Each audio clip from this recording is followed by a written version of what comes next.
on its legs are glowing. I think it's charging up.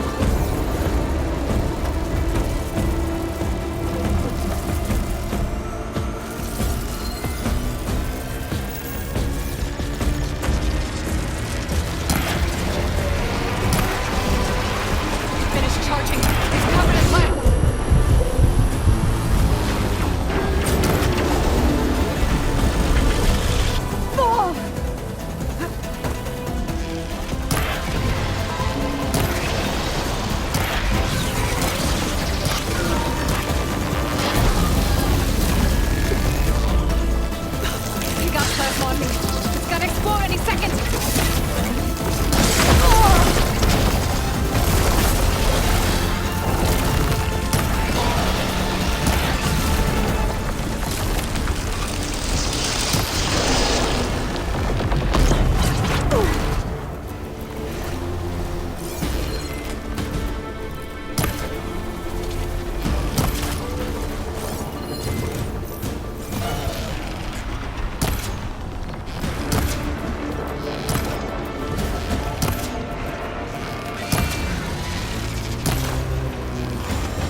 It's done.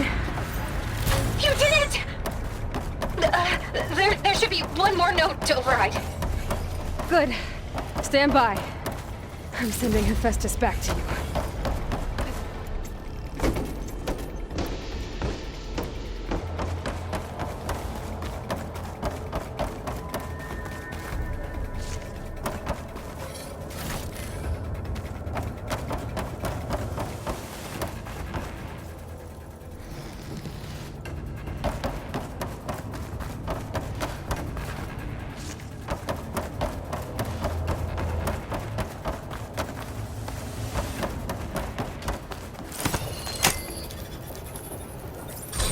No more hiding, Hephaestus!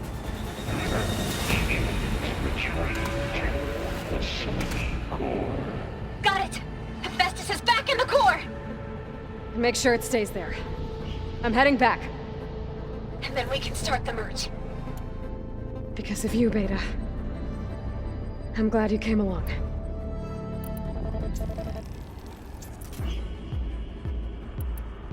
And you, Varl. We couldn't have done any of this without you. Right back at you, Aloy.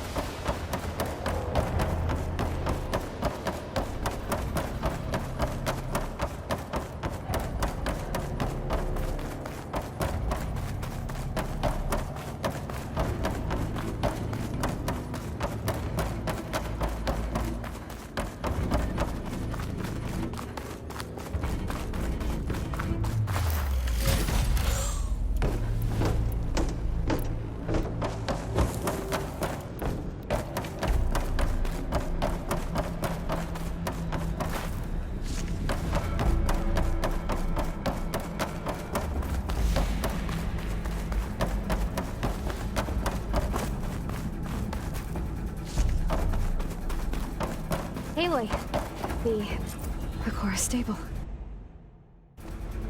Hephaestus is 100% contained. And we better get started with the merge. It's all set up. Gaia, establish the link, please. Done.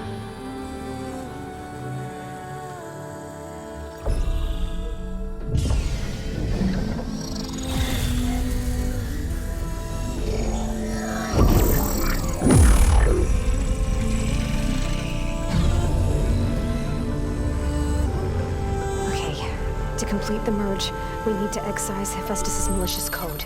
Carefully.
Redundant copy.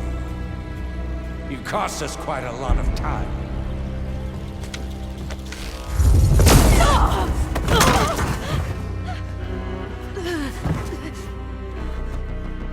Eric, get Beta.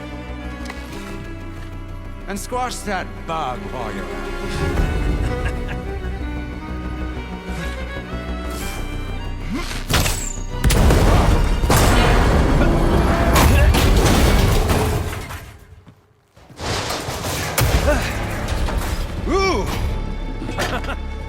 Get behind me.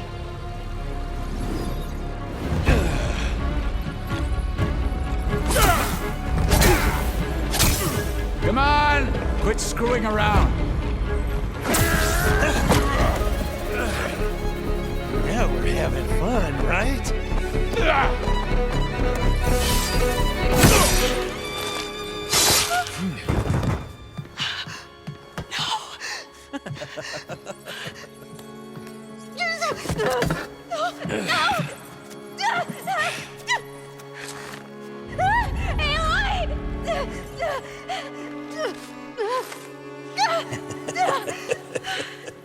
Finally. Tilda, get Gaia and Hephaestus ready for transport. Tilda! I failed. Hush. All is not lost. Tilda! What the hell are you doing? Stop her! I can't even see her!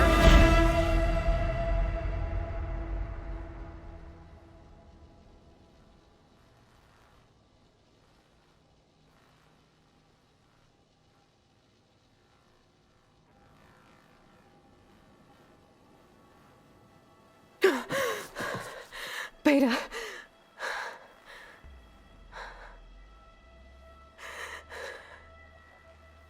Varl.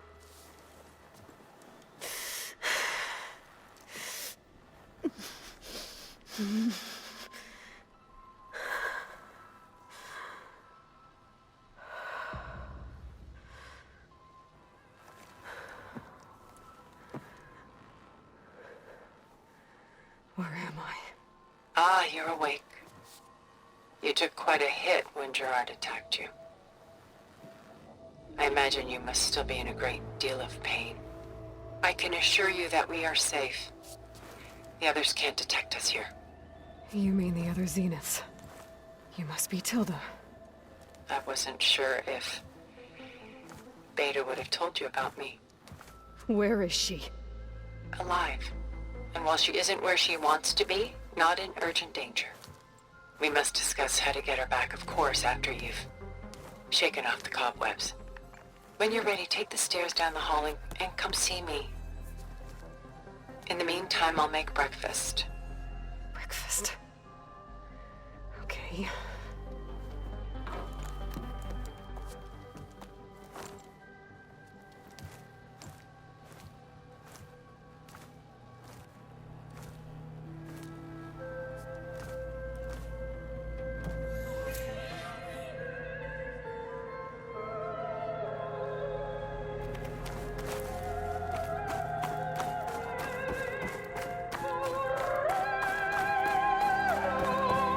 What is this? Just a few favorites from my collection. Rescued and stored here just before I went off-world.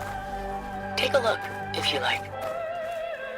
I'm curious to hear your impressions. My friend is dead. Beta and Gaia are gone, and you want me to look at old paintings? Don't be so quick to dismiss the comfort we can find in art, or the insight we might gain. A portrait of the painter, Rembrandt's son Titus, depicted in the habit of a monk. I don't get it. Why would someone like you, with infinite resources, care about this painting of a boy in a hood? It's not the image itself, but the feeling it conveys. The face is bright and defined, but his eyes are downcast, heavy with misfortune. And the background seems to swallow all light. The painting is infused with a sense of loss. I guess I understand how the painter feels. My favorite pairing on the left is woman reading a letter by Meer, a true master. And on the right is a forgery, woman reading music, which fooled experts into believing it was a priceless original. Early in my career, I became fascinated with such deceptions. Eventually, I developed scanning software that could detect fakes with unparalleled accuracy. Is that how you made enough money to buy your way onto the Odyssey? Oh no. I made my real fortune later. This is Rembrandt painting Jeremiah, a man in mourning. Mourning what? his home, the ancient city of Jerusalem. He foresaw its impending doom, but could do nothing to prevent it. So instead, he saved its treasures from destruction, just as I saved these works. You could say we're kindred spirits. Works of art such as these can often cause us to look inwards at our own lives. I'm sorry about your friend. Had I been able to intervene, I would have. But the risk of losing you as well was too great. Everything went by in a blur. I couldn't get to him. You know, long before holograms and focus recordings, people relied on art to memorialize their loved ones. Because of works like this painting, their lives are immortalized. Rembrandt's The Night Watch, by far the most famous painting my homeland ever produced. It was commissioned to honor a militia made up of influential citizens. I guess you must have been an influential citizen. In my day. But not as influential as you've been in this new world. Rembrandt had 4 children by his wife. All but Titus died shortly after she gave birth to them. She passed not long after that. Titus became the only family Rembrandt had. Which is why he painted him this way. Indeed. Then tragedy struck again. Disease claimed Titus at 26. It's almost as if Rembrandt painted the future, closing in on him.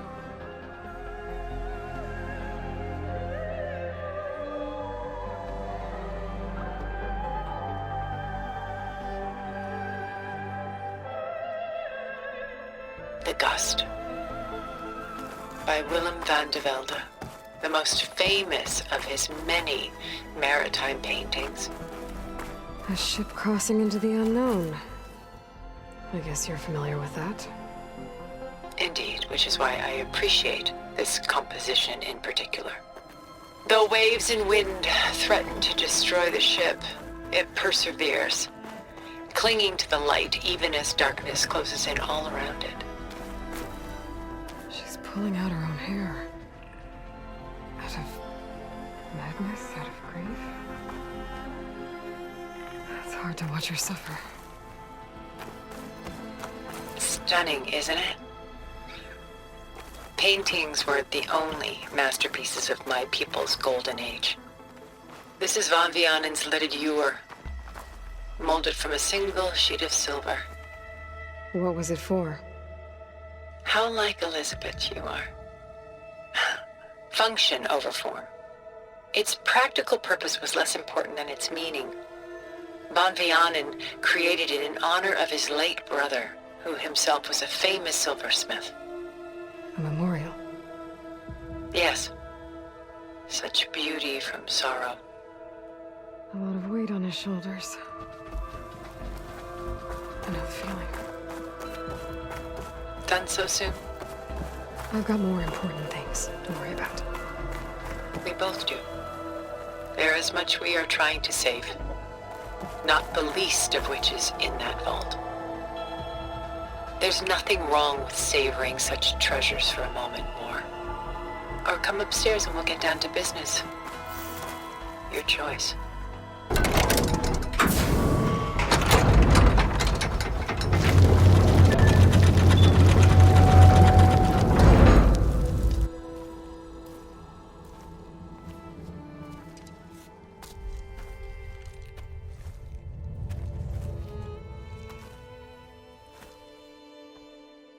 There you are. Feeling better? How did you find us? At the Cauldron? And what did you do to everyone right before I passed out? All business, I see. Well, suffice it to say we were keeping a very close eye on Hephaestus, knowing we would need it at some point. Your ruse didn't fool us, and as for my little trick, it was an overload of the senses, accompanied by an energy discharge. Gerard and Eric were only momentarily disoriented due to their shields, but it rendered you unconscious while I got you out. Perhaps some breakfast might steady you a bit?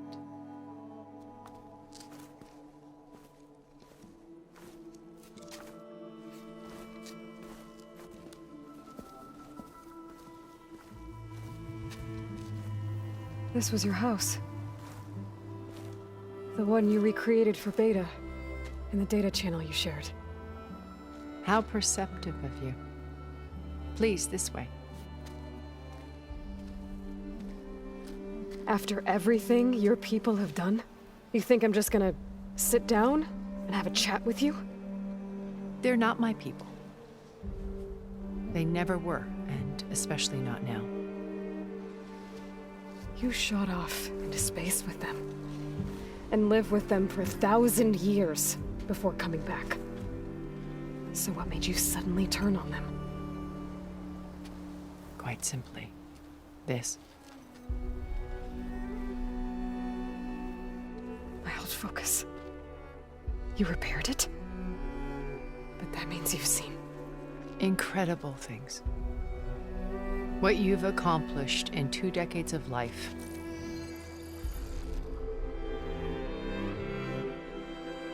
A 1,000 years at my back and I haven't even come close.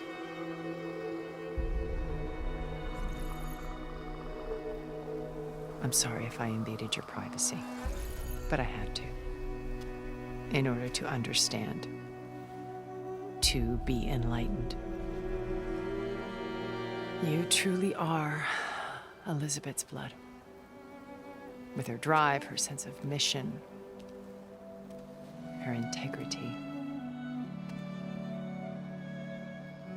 Watching all this shamed me for the company that I've kept. Having seen it, all I want is to help you. even if it means stopping your friends? Especially so. Please, sit down.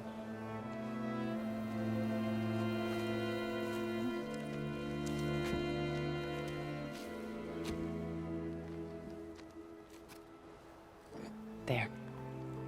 That's better. Now, we must recover Beta and Gaia at all costs. By now, you must know that Gerard intends to use Gaia to reboot the Earth's biosphere. Remaking this world to specifications that would only suit us immortals. This process will kill every living thing on the planet. He calls it a clean install. Not if I stop him first. Not if we do. And once he and the others are gone, we can work together to fulfill Elisabet's dream. I'm sure Beta told you that there's a build of the Apollo database on board our ship. A complete collection of human knowledge. With that and Gaia, we could do everything Elisabet wanted. Heal the biosphere, educate the people of this world, uplift them. Create the world she imagined. Let's not get ahead of ourselves.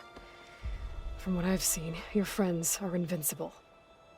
I do wish you would stop calling them my friends. And they're not invincible. In fact, a friend of yours has found a way to defeat them. Silence. Oh, he's been a busy bee, building an army powerful enough to crash through Gerard's precious base. Regala and her rebels. Even now, she's preparing a final march on the Tenakth capital. When she wins, she'll have the entire tribe under her control. Hundreds of warriors and machines to throw at the base. She's been duped. They'll all perish, of course. But it should be enough to break Gerard's defenses and allow Silence to kill him. Along with all the others. Using the new weapon he's developed. Yes, he's found a way to circumvent our shields. Truly an exceptional man. He's planned for everything. Except you and me. You see, while his army is battering down Gerard's doors, you and I will sneak in through a back way. One that only I know about. While Silence and my friends are busy battling each other, we'll take back Beta and Gaia. I told you I want to help you. I mean it.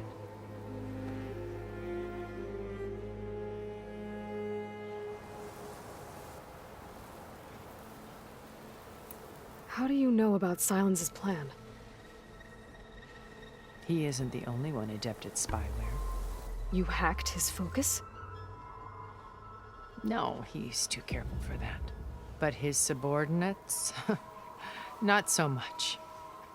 He gave additional focuses to the tribals he branded the Sons of Prometheus.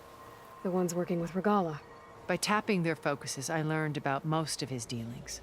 The distribution of override technology, the arming of Tanakh rebels, and the secret pact with Regala to attack Gerard's base. But how did he come up with a weapon that can take down your shields? That's the one thing I haven't been able to figure out, but however he did it, I'm quite certain it will work. With it and the Tanakh army, victory seems to be within his grasp. Such a shame he'll be disappointed. Regala's only interested in killing Hekarro and waging war on the Karja. What does she have to gain by attacking Zeniths? It's the price she must pay for her war. Without the ability to override machines, her little rebellion would have languished in the desert. So she trades with the Sons of Prometheus. Machines to help her overthrow Hekarro. In exchange for an assault on the base. Pride has deluded her into thinking she can actually survive such a battle. And all without ever knowing who the Sons of Prometheus really answer to. Yet for all of Silence's brilliance, still he underestimates you. That blind spot is what will allow us to take Beta and Gaia right out from under him. While hundreds of Tanakh are cut down outside. Beta told me your colony was destroyed. That you came back to Earth because you had nowhere else to go. It's true. After we reached our destination, a planet in the Sirius star system, we spent decades building a new home. The physical constraints of Earth, the boundaries of mortality, gone. To think of what we could have done with it. It might have been a utopia. Instead, we stagnated, absorbed in effortless comforts and virtual realities. It took a cataclysm to finally yank us out of our stupor. What happened? A massive geological event. We knew of instabilities in the planet core, but we underestimated them. By the time the collapse was upon us, it was too late to stop it. Only a few of us made it to the ship in time. We set course for Earth, the only safe harbor left to us. Which you decided to make unsafe for anyone else. Not me. Gerard. He believes it's better to wipe the canvas clean than work around the smudges. No more primitive tribes, no more combat machines, only a blank slate to do with as he pleases. But we will stop him. All we have to do is get into that base.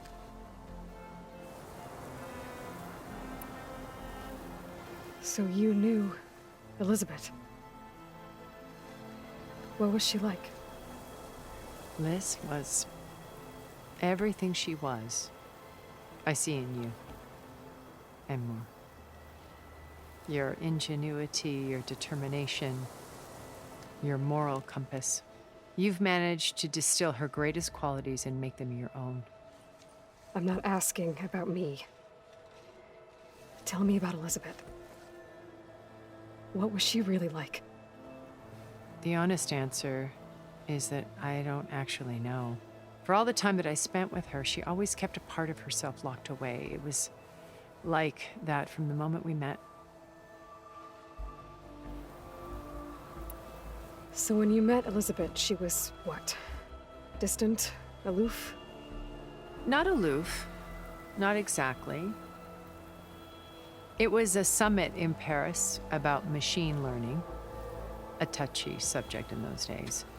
Because regulatory authorities were just starting to clamp down on AIs. Liz gave the keynote address.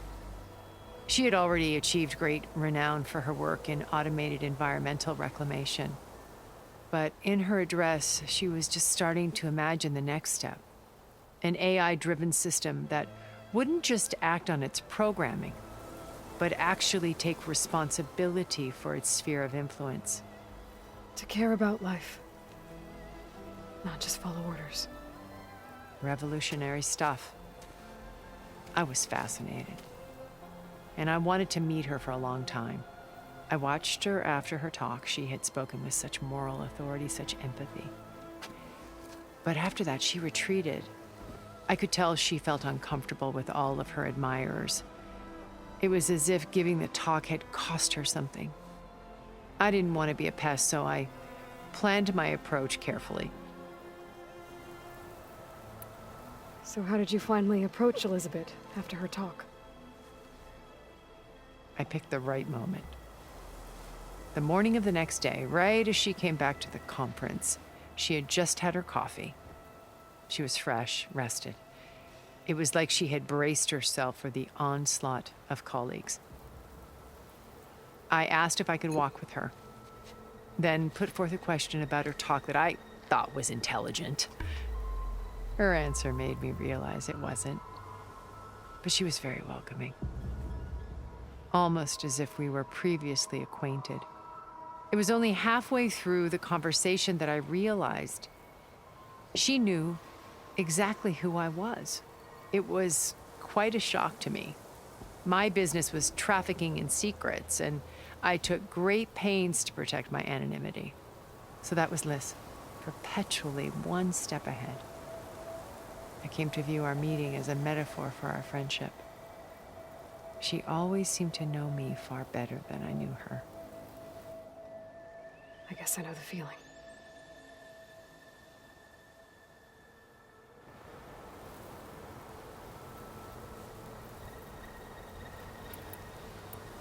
What exactly is your plan to sneak into the Zenith base? We will make use of a lesson I learned from an early age. Always know your exits. In this case, a place where Gerard's new construction meets the ancient foundation, a passage that only I can access. When Silence flings his army at the base, we will enter through this back door, bypassing most of the fighting. The distraction will provide us with a window in which to rescue Beta and Gaia.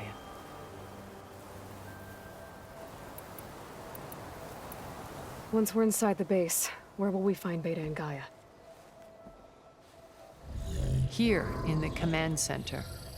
By then, Gaia will have been reunited with all of its subordinate functions, including Hephaestus. What about the alpha build of Apollo on your ship? A simple matter of recovery once the others have been dealt with. With that in hand, we'll have everything we need to make this world as it should be. You said Beta is not in urgent danger, so what are the Zeniths doing to her? Putting her to work. Merging Hephaestus with Gaia. A difficult, time-consuming task, as I'm sure you know. They will compel her if need be. But her life is not in danger. She's the only one who can do it. Because you people made her to be nothing but a tool. Gerard's idea, not mine. They always viewed me with suspicion when I attempted any form of kindness towards her. That's why I created the data channel. A virtual place where we could speak in peace. So this channel you shared with Beta, none of the other Zeniths ever found out about it. Gerard believes he's the most cunning of all of us. Even after 1,000 years, he still can't imagine that I would outwit him. The channel allowed me to interact with Beta away from their mistrustful eyes. It offered us a chance to be ourselves. Until you cut off all contact. Yes, though it pained me. I was worried that our meetings would do her more harm than good. Well, she felt like you tossed her aside. I was afraid the others would find out and punish her. She may not have had the comforts of friendship anymore, but at least I ensured she was safe. I know it seems harsh, but you must believe that her well-being has always been paramount to me. Why did you make the data channel look like this place? I built this house as a shelter to weather any storm. A safe place. Not just for me, but for the art stored below. Cultural artifacts of incalculable value. Truly some of the greatest achievements of human civilization. And you wanted Beta to see them? Yes. Her upbringing was so cold and technical. I thought if she could experience Vermeer and Rembrandt, it would bring something else into her life. A heritage every bit as valuable as the scientific and technical data being drummed into her. I'm sorry I had to cut off contact, but I'll never regret sharing this house with her. She needed its shelter even more than I did. My old focus. How did you find it, let alone repair it? When we encountered you at the Hades Proving Lab, Gerard saw you as a redundancy. I knew better. You were a revelation. After your dramatic escape, bravo, by the way. Gerard and Eric assumed you were dead and gave up the hunt. I wasn't so sure. When the others were busy, I returned to the lab and searched for any trace of you. That's when I found this little treasure. Not easy to repair, but certainly worth the effort. As I watched your life unfold, you were like a splash of color on a worn canvas. What Liz was, and more. Did you show it to the others? Of course not. It was your actions that inspired me to defy them. It's worth noting that if I hadn't found it and watched its contents, I wouldn't have known to save you at the Cauldron. You'd be dead. So I should be grateful? If you like.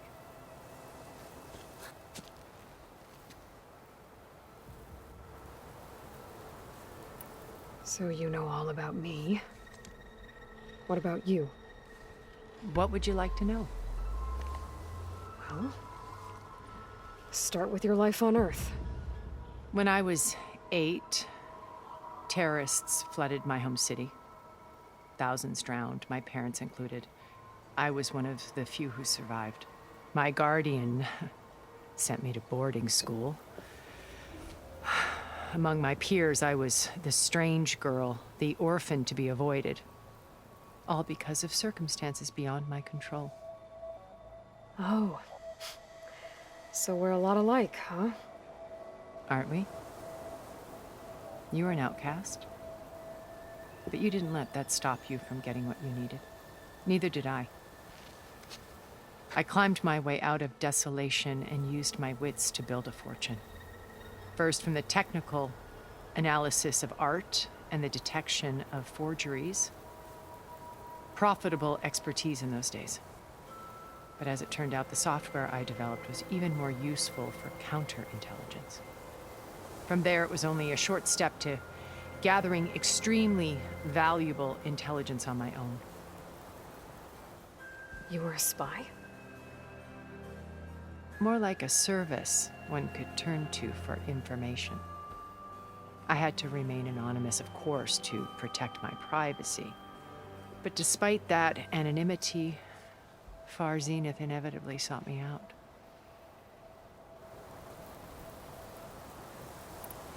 What happened when Far Zenith approached you? They painted an irresistible vision of humanity's future. One where we need not fear illness or death, where we explored the furthest reaches of the stars and thrived. It was only later that I realized that they only intended to bequeath this future to the rich and powerful. By the time I finally figured it out, the walls were closing in, Faro's machines were devouring the Earth. So I accepted Far Zenith's invitation to a berth on the Odyssey. I wanted Liz to come, but she had nobler plans, as you well know.